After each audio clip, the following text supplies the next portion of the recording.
we have new developments in that horrifying massacre in Michigan. The alleged gunman, an Uber driver, now in custody as police investigate whether he picked up fares during the shooting spree. And a search is on for his motive. ABC's Alex Perez has the latest from Kalamazoo. Good morning, Alex.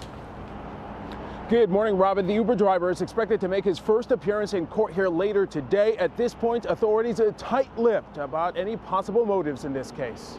This morning, the hunt for answers, what triggered an alleged rampage that led police to arrest Uber driver Jason Dalton. Shots fired. We have one confirmed victim right now. The mayhem in Kalamazoo beginning at 5:42 Saturday evening. A woman shot several times in the parking lot of this residential complex. She survives.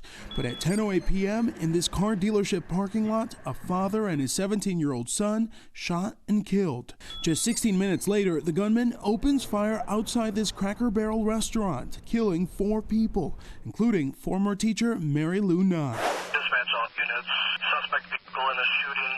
Last seen at Cracker Barrel. This is your worst nightmare. By 12:40 Sunday morning, police spot the suspect's vehicle and take him into custody without incident. The victims, investigators say, apparently selected at random. How do you go and tell the families of these victims that they weren't targeted for any reason? Authorities investigating whether the alleged gunman took Uber fares in between shootings.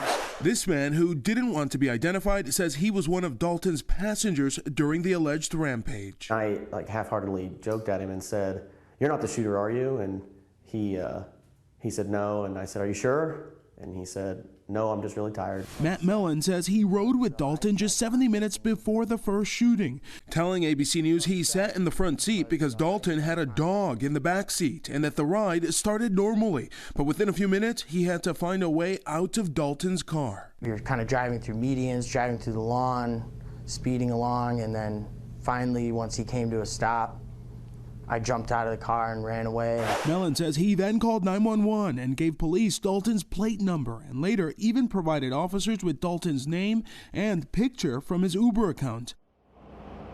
And this morning, we're learning one of the young victims, a 14-year-old girl who was believed to be brain dead, is fighting for her life, responding to doctors with 2 thumbs up when asked if she can hear them.